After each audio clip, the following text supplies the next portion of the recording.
I got one question for you. Deion Sanders, is the guy cocky or has he just got confidence mixed with a little bit of swagger? Let me know in the comments section below what you think. Is he cocky or is it confidence? Now, we all know who Deion Sanders is. Deion is one of those flamboyant, amazing players from the 80s, 90s, and even 2000s. He's one of those guys that can return a punt for a touchdown, pick off a pass, or even catch a pass and score, depending on what team he was playing for. But there's one thing for sure about Deion. He was flamboyant. You knew Deion was coming, and a lot of times you could hear him before you could see him. Because with all that flamboyancy and what he thought he was good at, came a whole lot of swagger. And the purpose of this video is I want to know what you think about Deion. Do you think Deion is cocky, or do you think he's just confident, mixed with a little bit of swagger? And if you don't know me, my name's Tyson. I've been a world champion professional athlete. I've been to the Super Bowl of pro rodeo 13 times. I'm also a businessman. We have multiple businesses like Shea Michelle Buckles, Shea Baby, and the No Limits Mentorship Program. And my passion in life at this point is to make people mentally tough. I like breaking down people like Deion and understanding what makes people tick.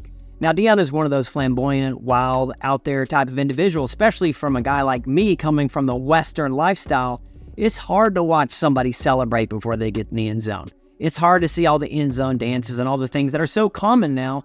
Deion basically invented a lot of that.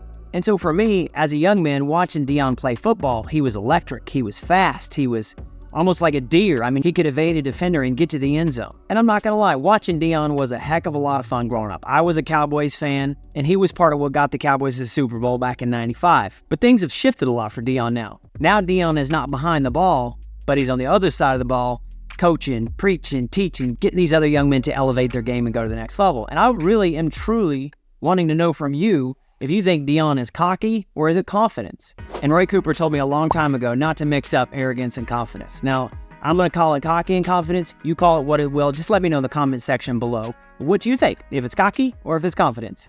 And so before I get going any further with this video, I did not particularly like Deion Sanders as a football player. I'm coming from a point of view as a rural America, hardworking, blue-collar guy. I did not like the cockiness. I did not like the arrogance. I thought he could have been just as good a player without doing all that stuff. But it made me think, as I went through my career, why are athletes actually like that? Number one, it could be who they are. You know, Muhammad Ali was like that. Fred Whitfield was like that. Roy Cooper was like that. There are guys out there in sports that do that by strategic advantage. But number two, it's a psychological advantage between them and the competition. And I think part of it with Deion, it is who he is. He's confident in his ability. He's confident what he can do. And he's willing to put in the work to get the results. It was said when he transferred to the Buffs that he went into the football team, he said, it's my job to get you to quit. You told most of these guys, the more you jump in, the more room you're gonna make. Those of you we don't run off, we're gonna try to make you quit. Yeah. You made it very clear. Yeah. Now, if you went for that, if you were able to let words run you off, you ain't for us, because we're old school staff. We coach hard, we coach tough, we're disciplined. And so what's that saying? That's sending a message of we're here to win. We're here to get the job done. We're not interested in half-ass. We're not interested in individuals willing to put in 50% effort or 60% effort. He wants to put in 110% effort, and he wants winners. And that's exactly what he did. Over 50 of the players left the team, went to new places. Matter of fact, he brought like half the team from at his old job to the Buffs. And that shows me somebody who's willing to trim the fat. Somebody who's willing to say, I'm only willing to be here with people who want to be involved, with people who want to go to the next level, with people who want to get the W's, with people who want to win. Now, as an athlete, understanding the psychological advantage of being flamboyant, of telling and preaching out of the universe what you want prior to it actually happening, it shows me somebody that's very confident, but somebody that's willing to put in the work. Now, the thing about being cocky, or the thing about having that swagger and putting it out in the world, you better be able to put up the work. If you can't put up the work, you're just an asshole. Don't be an ass. Be somebody who's willing to put it out into the world, but then willing to do the work to get it done. And that's what I see in Deion as a coach. Fast forward to today, I love Deion as a coach. I mean, he's been popping off all over social media. He got his two sons, Shedeur and Shiloh, playing for him on the team. And guess what? He doesn't expect anything different from them than he does the rest of the players. Matter of fact, I would say he expects more out of his sons than he does the rest of the players because he knows them so much deeper. And he's turned the team around as a coach. Last season, the Buffs won one game the entire season. This season, they're undefeated. Now, who knows what they're going to do the rest of the season? Only God knows. And I think it's cool that when Deion was asked, hey, what did you think about coming over here and doing this stuff with the Buffs and turning this team around and doing all these great things. He said, God wouldn't relocate me to something that was successful. That don't make sense, do it? He had to find the most disappointing and the most difficult task. And this is what it was, and this is what it is. And I love that. That shows me somebody who's willing to do the work, but is hungry to make things happen. Now, and specifically on Deion's case, I think that he has that swagger just in him. I don't think he's put on a show. I mean, he's been doing it too long. So how long has Deion been putting on this front, maybe, if it was just an act? 1989 to 1999, 10, 20, 30, over 30 years he's been putting on this act. It's safe to say at this point, it's not cockiness, it's not arrogance, it just is who Deion is. He's willing to be that person to go out on a limb to proclaim what he wants to do out in the universe. He's willing to do the work to back it up. And I think it's cool that he's doing it for other people now. Think about these kids who are going to get contracts going into the NFL. Some of these players that may not have had a shot to get into the NFL, but now that they have Coach Prime on their side, they're going to get a shot. People are looking at them. They're winning. They're doing well. And like I said, I don't know if they're going to go on and dominate the rest of the season, but right now I can tell you this. They won one game last year. Right now they're 3-0, and they beat TCU not too long ago. That put me in the crying room, let's be honest, because I live super close to TCU. But you have to respect those who are champions, those who are winners, those who are willing to put in the work. And so I'm going to ask you the question again. Is Deion cocky or is it confidence? To me, I think it boils down to who they truly are. I mean, Elon Musk, when he bought Twitter, fired 80% of the people who were doing nothing. Now you could say, that's ruthless. You shouldn't do that. That's mean. But guess what? They would die if that didn't happen. Twitter would die. Wouldn't have become X what it is now. The same thing with the Buffs. How many jerseys would they sell if they continue to win, the Buffs? How many donors would continue to donate money, tens of millions, hundreds of millions, to the program to give young men, young women opportunities to come to the college if they continue to lose? Guess what? Not very many. People like winning. It makes them feel good. And without a guy like Deion, it's not going to happen. The donors aren't going to come in. The jersey sales are going to be there. Merch sales are going to be down. So I like Deion, especially as a coach. Now, do me a favor. If you like this video, let's you and me make a deal. Let's shake hands. Yeah, that good, firm cowboy handshake. If you like this video, do me a favor. Share it with somebody. Subscribe to the channel. And my end of the bargain, I will bring you everything I know about being a high performer, a world champion, and an entrepreneur. If that sounds like a fair deal, go and hit that subscribe button. Leave a comment too, because I'm going to answer every single comment that comes in on this video.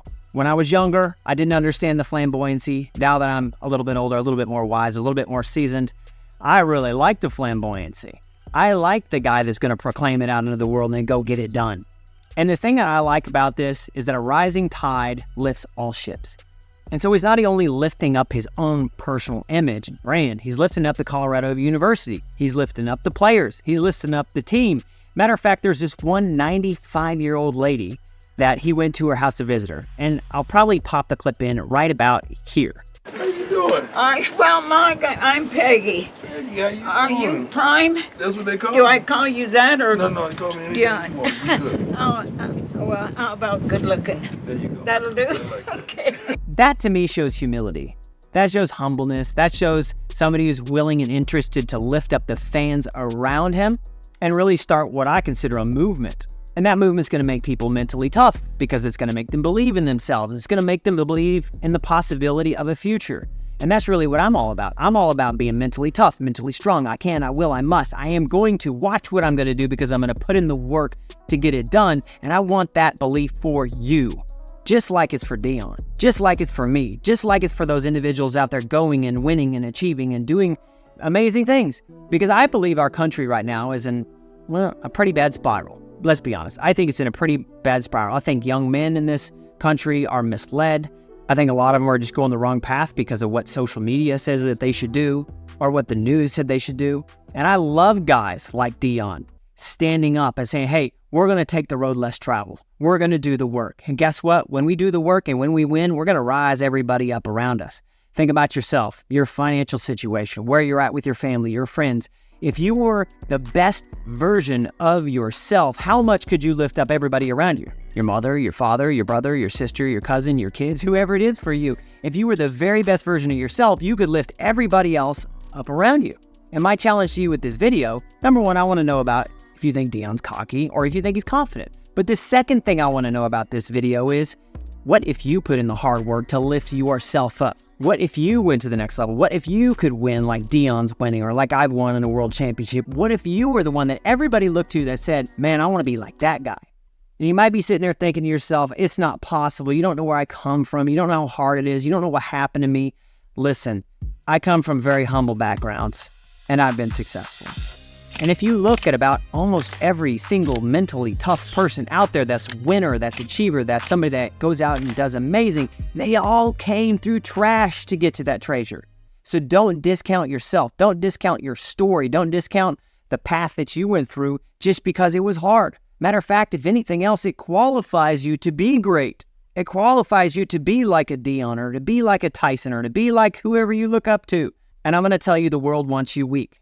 The world wants you dumb, weak, docile, and just buying whatever it sells. And the way to resist is through personal excellence. The way that you go be a champion and that you go be a winner and that you lift up those around you, it's not the president that's going to do it for you, I promise you. It's not the politicians, even though I have a few friends that are politicians. Most of them, kind of shaky.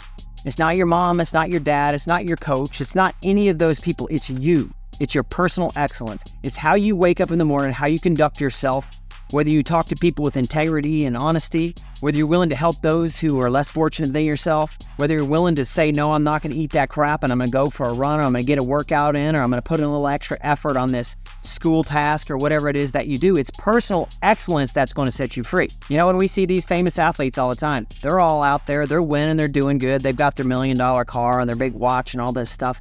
And you see that now. But you don't see the hell that a lot of those individuals had to go through to get that level of success. And my friends, you deserve that same level of success too.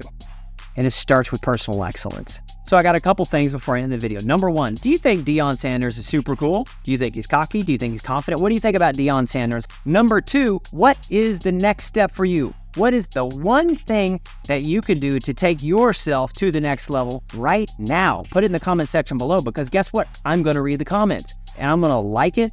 I'm going to comment back. I'm going to engage with you, because my goal of this channel is to lift, motivate, push, and inspire all those around you. And if you're a person who's struggling with getting the momentum and getting the ball rolling, I have something amazing for you. It's called the Cowboy Challenge. Down in the description below, I want you to accept the challenge, the Cowboy Challenge, to give you momentum, to give you resiliency, to give you mental toughness, to go on and chase life. And you can check that out. There's also a ton of free stuff in the description below. And guess what? If you have gotten value out of this video, do me a favor. Like and subscribe to the channel. Leave a comment. Let me know what you think. What's something you want me to cover next? Is there somebody else you want me to break down their past and how they got where they're at? Let me know in the comment section below. I'll see you on the next video. Adios.